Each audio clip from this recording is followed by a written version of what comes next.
Alrighty, welcome back everybody to another Carbines and Cantrips book club. Tonight we are doing sections 4 through 6 on Relics of the Fallen by Nick Nethery.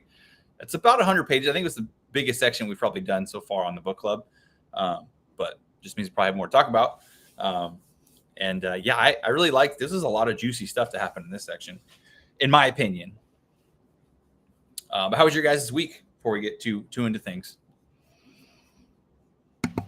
Yeah, mine was pretty good. I've been moving all over the place. Right now, we're doing a lot of edits in the writing. So edit world is always a little different from writing world.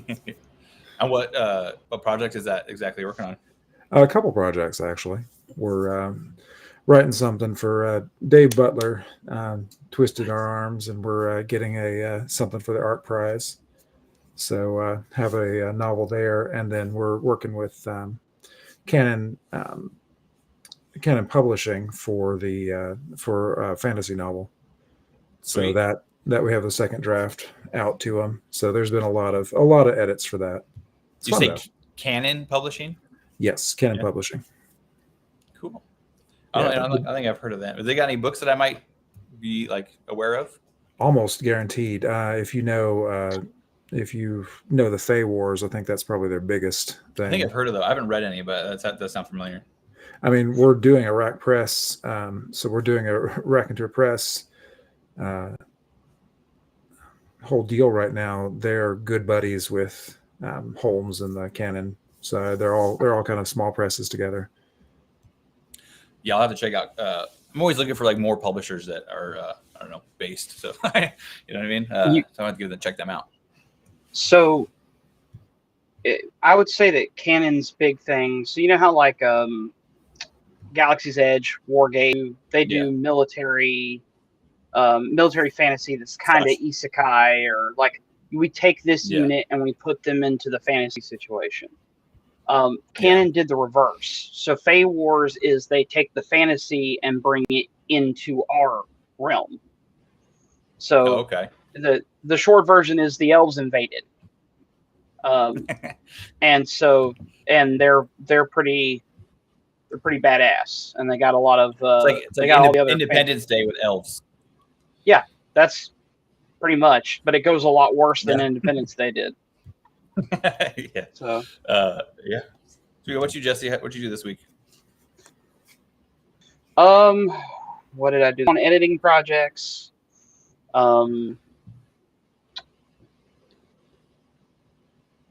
That was a big thing. Had some family stuff going on. Daughter got into a car wreck. Oh no, she okay? She's okay. She's fine. Yeah, she's good. A little bit. Other driver ran a red light and hit her. So, spend some time with family. First week as a married man. Nice. So, how'd it go, dude? It doesn't feel much different, being honest. Yeah, I know, right? We were already colds, and so getting used to the ring was the worst part, because I don't ever wear hand jewelry, so that's about it. Yeah, that's the only thing I wear. I do. My daughter likes to make rubber band bracelets. I wear those sometimes. Nice. Yeah, gotta have the dad jewelry. Yeah. Oh yeah, dude. I actually got on the Wargates reviewer list, so I got an advanced copy of Mercenaries of Atlantis. I've been reading that. Nice.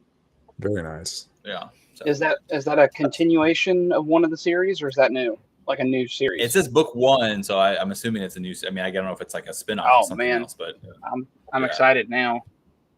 Yeah. Yeah. So far it feels kind of like sword and sorcery, kind of like Conan's style. It's like Atlanteans, stuff like that. Dark sorcerers. I mean, I'm only like 15 pages in, so I can't give you a huge recap on it, but yeah. Gotcha.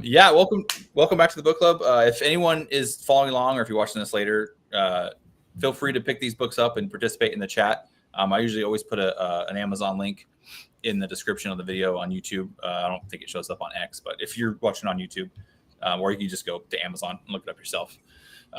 Spoiler alerts. Yes, we will be talking, at least for the section we're talking about 4 through 6. We will be doing spoilers. So if you don't want to hear spoilers, I guess leave. I don't want to tell you to leave. But leave. Screw off. Yeah, this is not the place for you.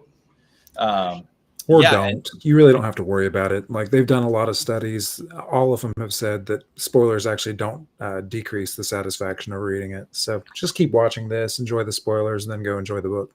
That's a good point. That is a good point. There you go.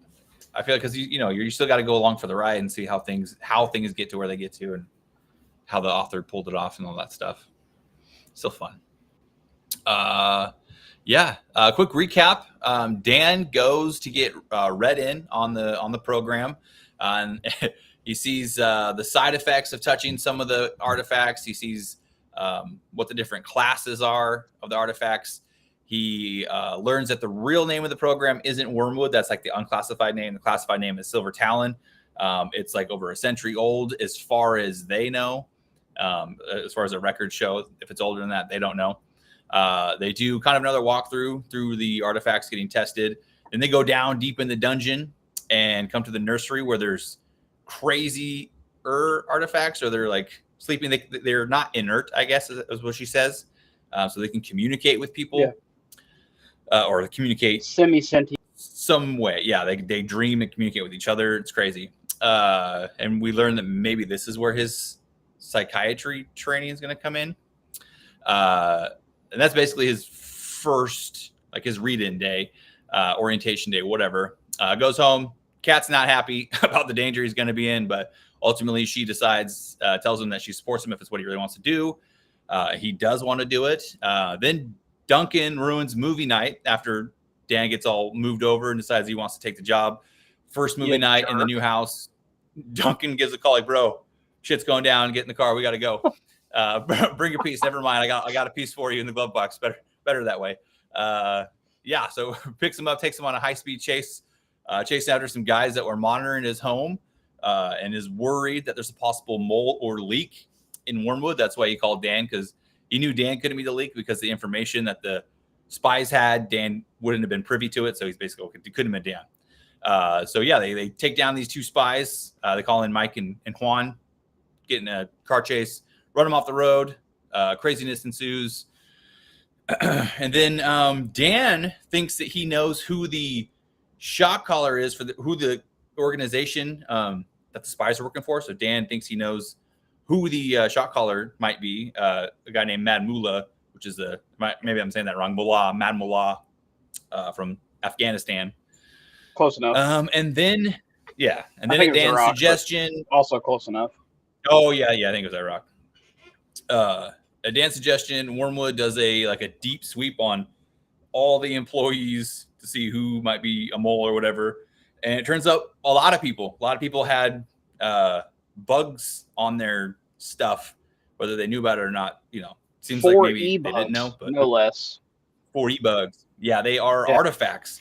So not only does they put a failsafe in the SUV that the spies were in, which when the thing crashed, it killed the guy that didn't manage to get out. So this secret organization has found a way to weaponize or utilize the artifacts. And that's basically 4 to 6 recap. Once they figure out like everyone's bugged, they're like, okay, now we got to go and hunt down whoever's responsible. That's kind of how 6 ends.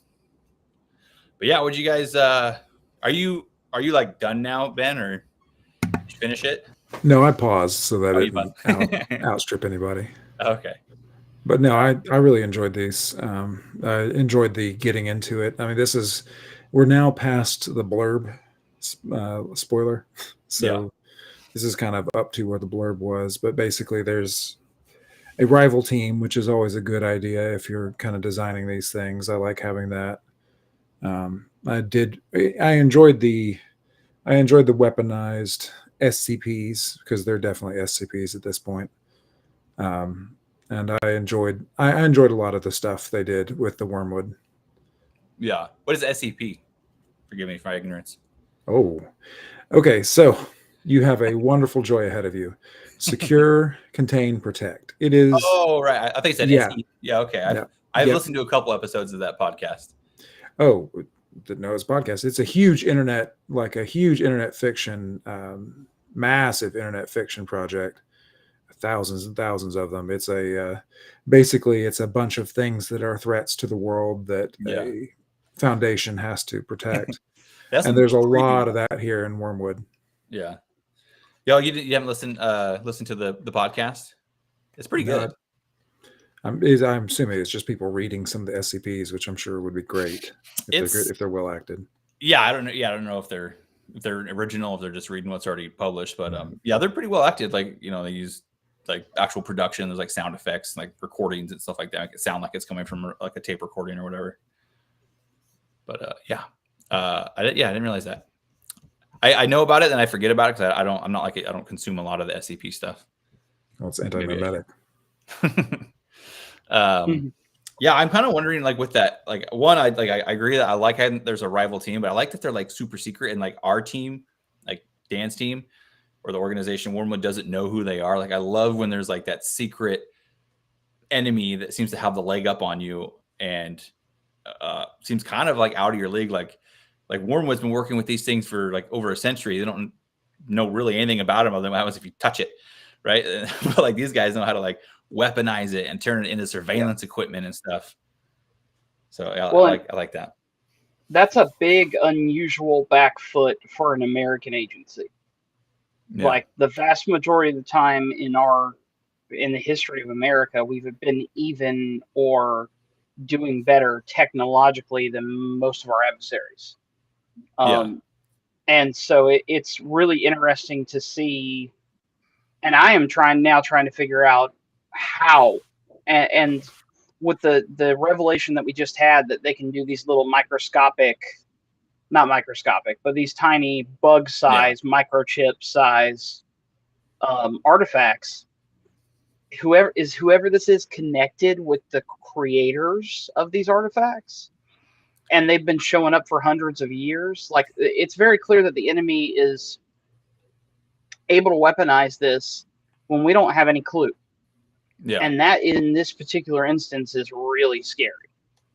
But it also makes me ask questions because, like, if any of the natural enemies of the United States on Earth were able to tap into something like this, we would know quickly because it would go haywire for us really fast.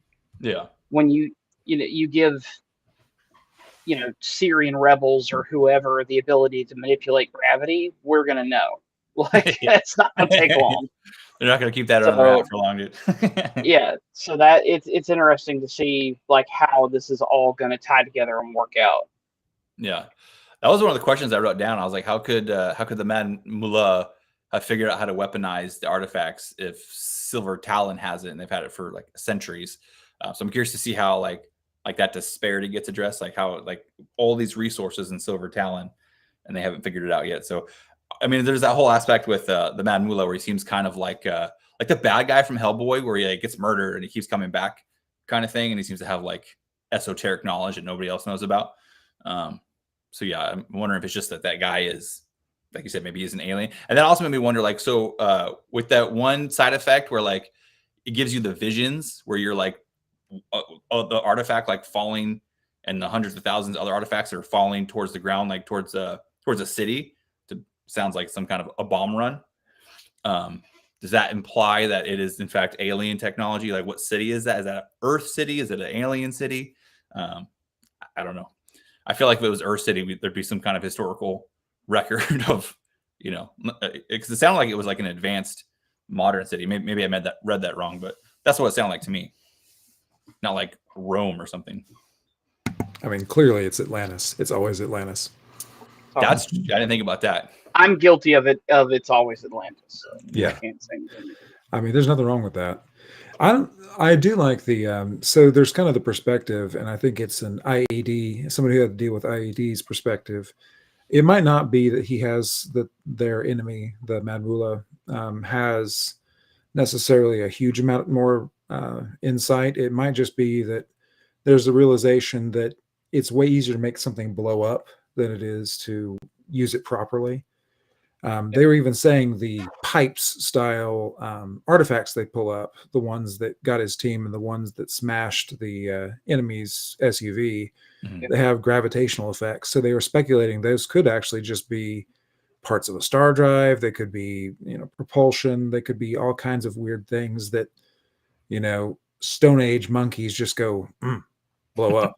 So, if you misuse technology that's too advanced for you, it can blow up a lot easier than if, using it properly. Yeah. So my question, or I don't want to say suspension of disbelief hits something, but where I have a really interest is that monkeys that find space don't generally find 8 billion spaceships. They find a couple of max. So even going off of that, it being worth taking a tiny spaceship, a tiny star drive that you don't know how to work yet, and using it to bug surveillance dude's car, that's like paying for your janitor in platinum. Like it doesn't, the cost to benefit analysis doesn't line up for me. And that's what really makes me kind of paranoid about the whole thing, is like tiny microscopic versions of big boom generator are exponentially harder to make than just big boom generator. And so how well we could afford to just throw one in the car as a fail safe, just in case. Like that's what makes it so scary to me.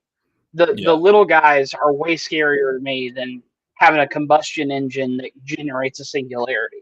Combustion engines are hard to move around, but if you can do it with this little dude, that's really scary.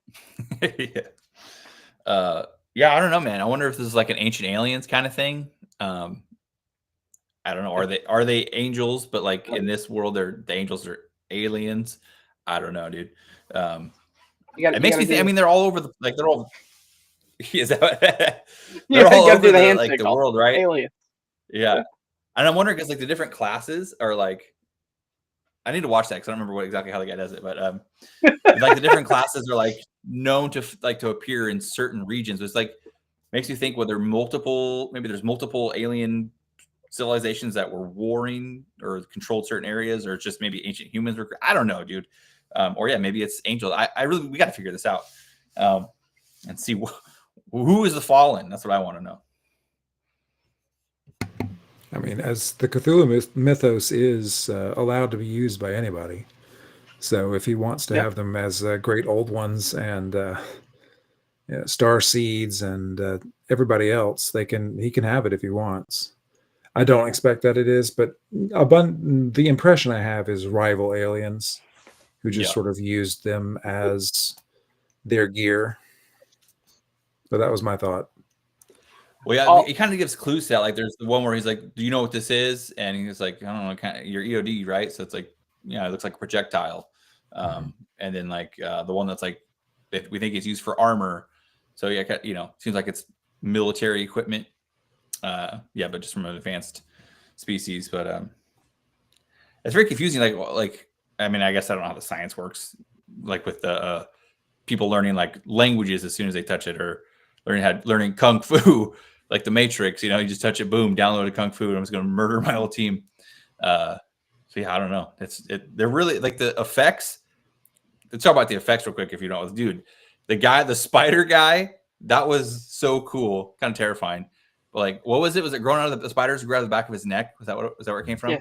Yeah. The spider things kept growing out of the back of his head, like.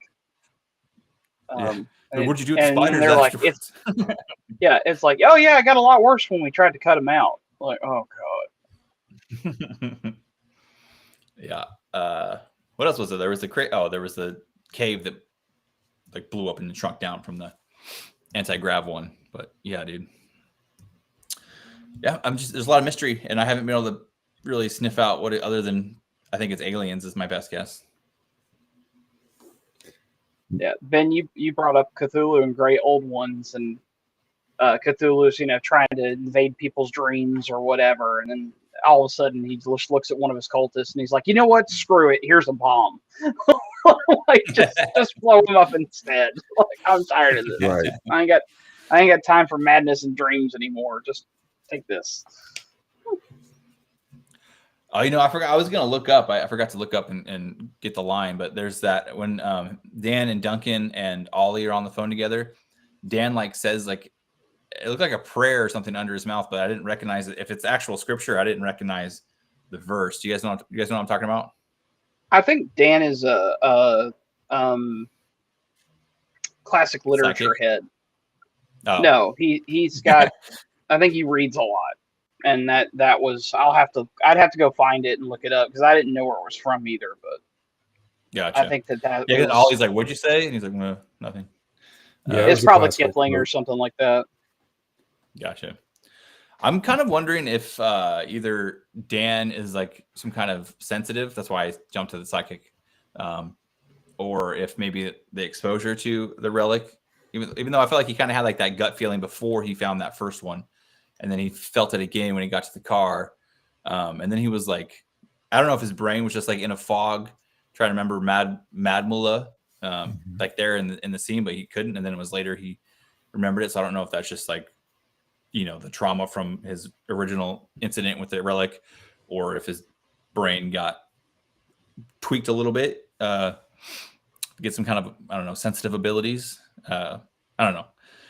What do you think about do you guys think he has a vibe when he can sense a relic's gonna go off? Because that's twice now he's kind of demonstrated a gut feeling towards that relic. I think that's probably just the EOD reflexes. Yeah. And I got a weird vibe out of it too. When the guy's like, "Hey man, get me out of here!" It's like, yeah, why are you why was that worth it? And so I think that it's probably just that reflex. You know what I mean? That you develop. There's a lot of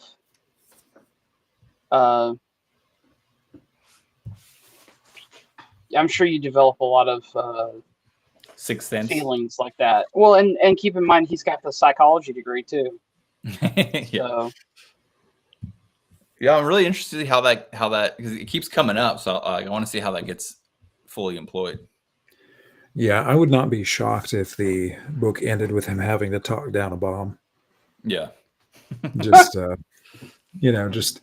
just talk to it. Work through it. Give it some counseling.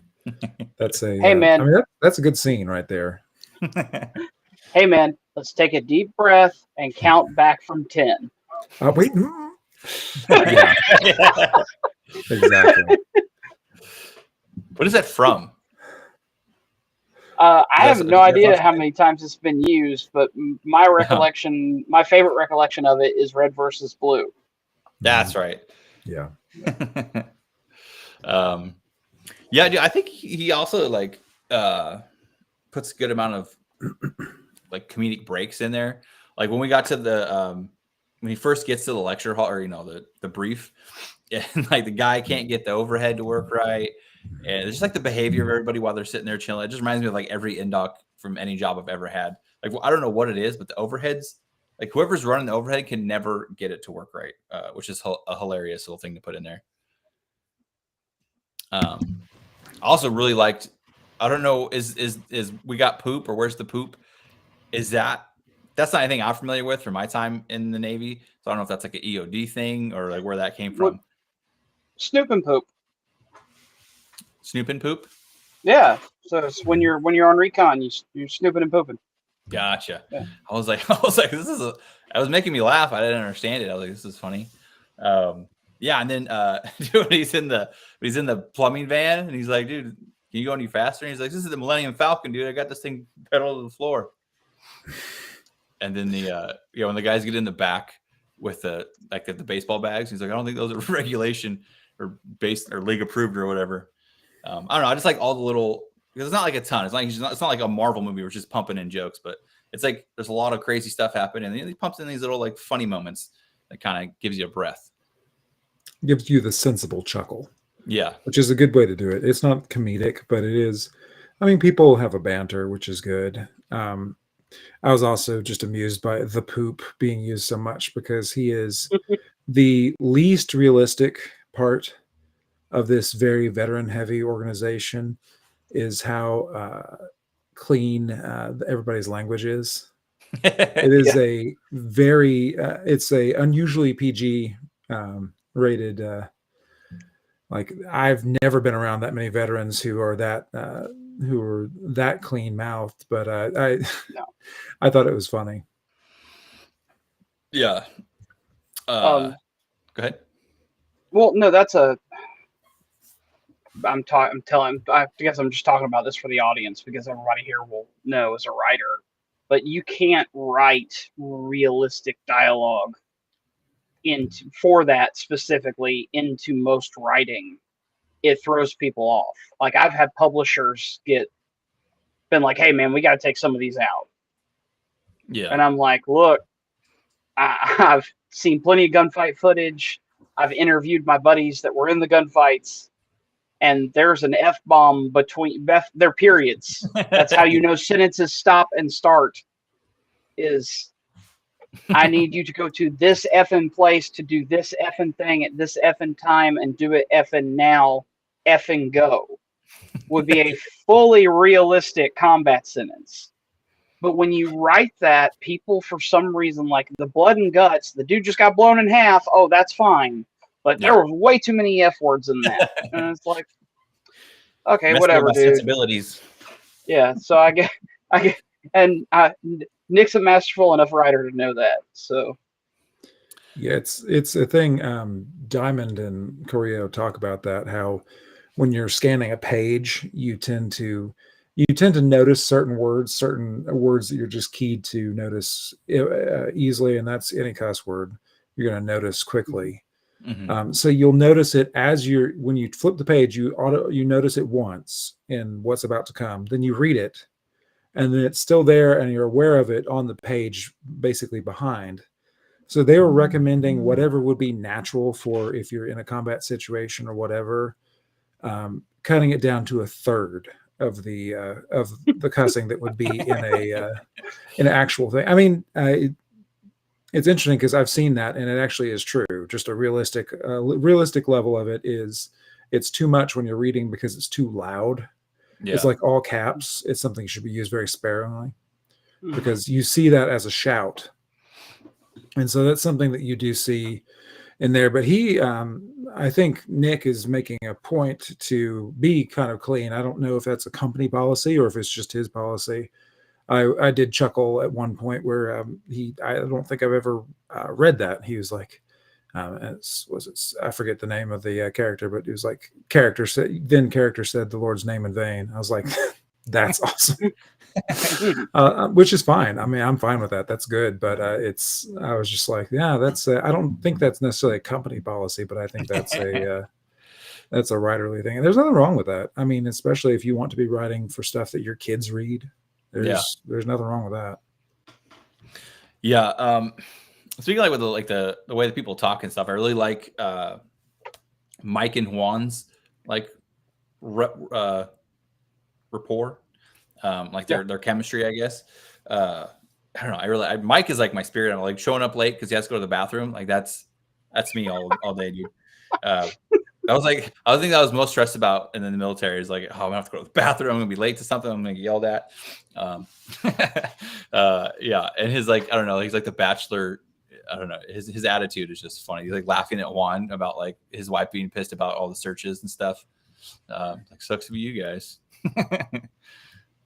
But I think they do. I think he does a good job, like kind of just showing their personalities and how they interact with each other, as far as with the dialogue. Yeah, I do like the artifact classes, but I don't think I'm going to memorize what class does what. But I like that it's there. It's a cool structure. Yeah, I mean, it doesn't have to be like. I don't think that's a big deal for all the classing. I think you'll see what's important You know, you'll memorize it. It's easier to see them visually than it is to actually know what they got classed.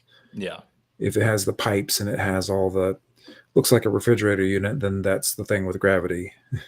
Yeah. If it's too smooth, then you're in danger of smooth and you have mental effects. Like that's a good way of, you know, it's nice. I mean, that means you've done some writing effectively and that you actually remember the visuals. Yeah. So good job there. And the block will make you grow spiders out of your ass. Well, of course. I wonder if Dan is just a little bit crazy for accepting this job, because Kat didn't really seem super excited about him taking the job, and she doesn't even know. She just knows that he got shot at. She doesn't even know about all the actual craziness, how crazy it is. Well, I think she did tell him about the first gunfight, about the Mexico, the one in the tunnel. Yeah. Yeah. But she didn't know it was one. in Mexico, though. He just knows she knows there was a gunfight. But I don't know. I've seen this thing that happens, and I can't speak for everybody, but I have a lot of military friends that it's just really hard to turn it off. Yeah. And like, it's this thing where they know they can give more, and so they want to be able to give more. And they're tired of all the green weenie nonsense. Like, they're tired of getting screwed over by the government. Mm-hmm. And they're tired of the constant rat race of hurry up and wait. But there's this feeling that once I get out, if I sign a contract doing the exact same job, the contract doesn't tend to jack me around as much. Like, I've had buddies that straight up did that.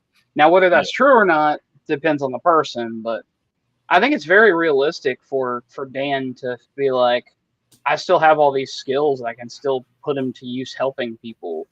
Yeah. I'm just tired of actually, you know, dealing with the consequences of the uniform, and I want something a little calmer. Yeah. But then when this pops up, I think most of us, it's like, how can I put this? I have a lot of friends, you know, in the science fiction and fantasy space. It's like, hey, would you want to be a vampire? And most people, if they're like thinking about the consequences or whatever, they're like, no, I wouldn't do that. And then it's like, then you run into like my group, and it's like, hell yeah, I want to be a vampire. Like, are you kidding me? Like, you can't tell me that's an option and then not let me, you know, be a vampire. Like, it's just, and I think this is very similar it's like, hell yeah, I want to work with alien explosives. Like, what's?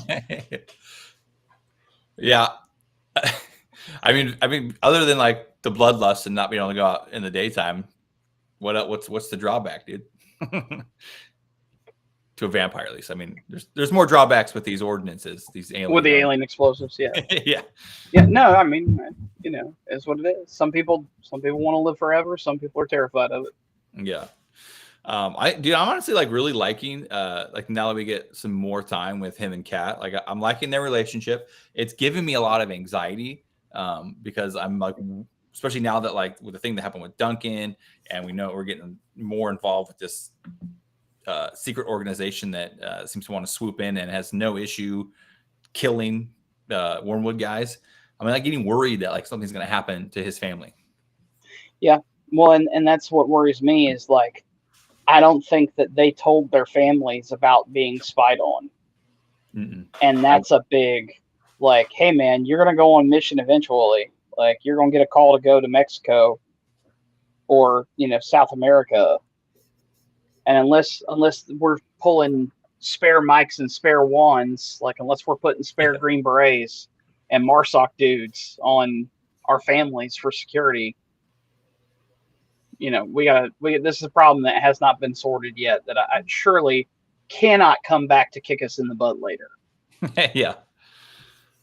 Yeah, man. And I like that he kind of addresses like this moral dilemma inside Dan, where he's like that, especially when Duncan calls and he's like, I got to go leave. And he's like lying by omission, I guess, was it omission? I don't know. Anyway, he's struggling with the fact that he's lying to his wife. And he comes home all like covered in mud with a black eye after getting some beers with the boss. Yeah. And it just seems like that kind of stuff at this point seems like it's just going to keep happening because just things are getting crazy. And I wonder I wonder how Kat would have taken all those searches I guess I don't know if they explained really like what was involved in the searches, but I got the impression it was just a violation of privacy in a lot of ways and deep searches. yeah, So my gut read, just, and this is just reading the author, I suspect he's not going to kill off a bunch of kids. That doesn't seem to be his vibe. That doesn't seem what he's going for, even though there's an argument it could be realistic. It's also not. It's a different tone. That's a different tone for a different style of book. This is adventure, fun, thrilling. I'm gonna risk my life, and I don't think he would have invested this heavily in it just to kind of cruelly kill off. Now, it doesn't mean there won't be problems, and there won't be. yeah, It's exactly the kind of story where there's some sort of moral comeuppance for lying. But I don't think it's the kind of story where he's just going to randomly murder all the kids. It's not. No, I don't. That's not the grit he goes for. yeah. I don't think we're ending up with a Terminal List or a Game of Thrones here, but I do think that is a problem that's going to wrap around itself later. Yep.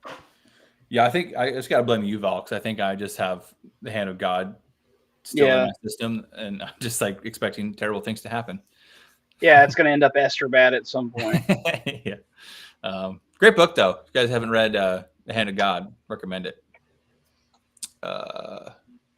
What else you guys got? I got a few more notes. You guys have anything you wanted to specifically talk about?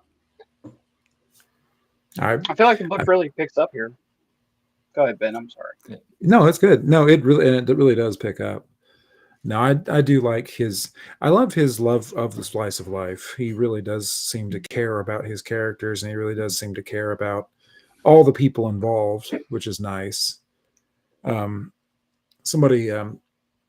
So Jeff Haskell and Rick Partlow were talking about this. Like, people think mill sci-fi means, laser guns and explosions and this, that, and the other. And while that's part of it, the most important part of any kind of military story is a bunch of competent friends working together to solve problems. Like, that's the core, like a big competent team of professionals solving things together. And he really does hone in on that. That's why people enjoy the stories. The lasers and the explosions are kind of that's kind of the selling trailer, but people stay for a story if they like the people. So he understands that.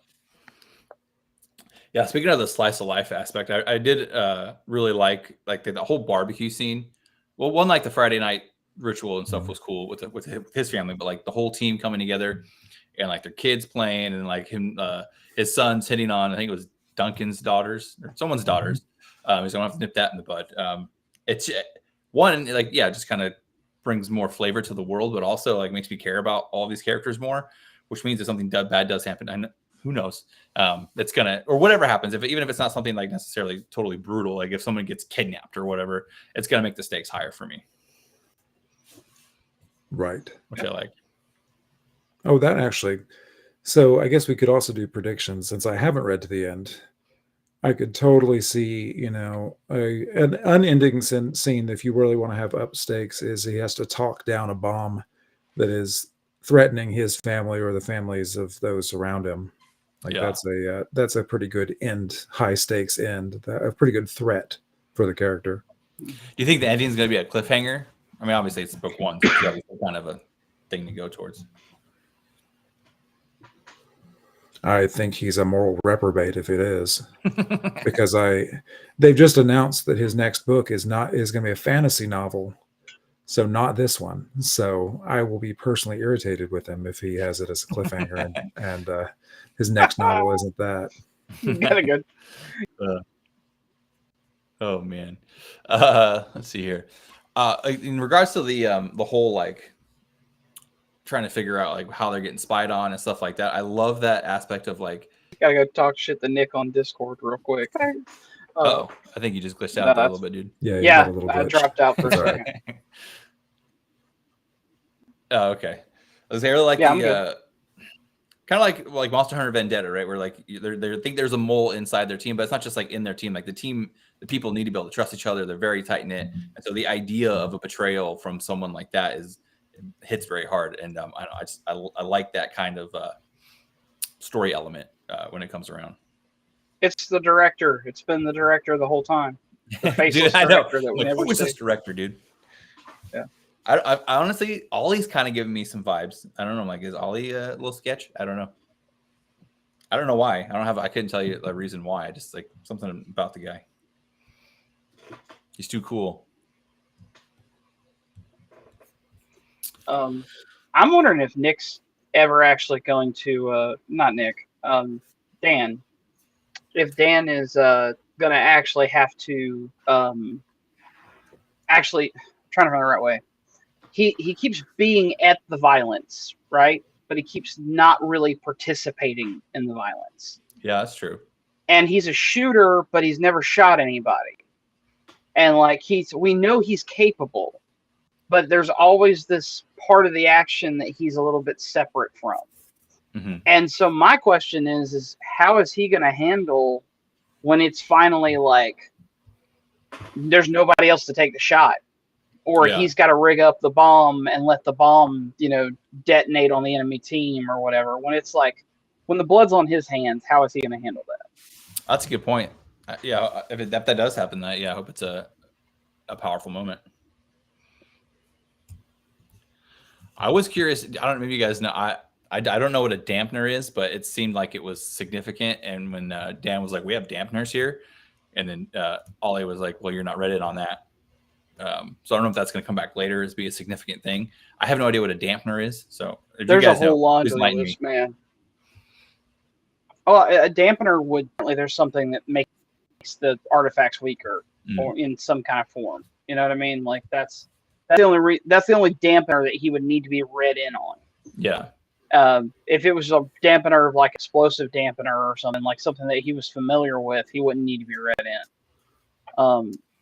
But there's an entire laundry list in this novel of things that needs more explanation. Like, but that's why this is book one. Like, we're going to learn, because eventually, now that we've seen, hey, you can weaponize these things, you can rig them up, integrate them with normal, I use the word modern, but like we can integrate one into a car or a coffee mug or like whatever. Well, if you can do that, eventually this team has to get caught up. So yeah, I guess I didn't know. I guess that makes sense why the EOD guy would be like, "Oh, you have dampener." So, like, what's a bomb dampener? How does that? I mean, obviously, it sounds like it dampens just by the name, but do you know like how does it dampen a bomb? Yeah, I'm from its so the only experience I have with this, because I'm not a bomb guy, the only experience I have with this is that they have figured out that certain materials absorb explosions well. So I know the Marines at one point, their O351s, their I know how to blow stuff up enough to get the mission done, guys, would use blast blankets when they were doing like explosive drills. So if you needed to be closer than the safe standoff distance, you could use the blast blanket, and the blast blanket was made out of material that ate some of that force. Okay.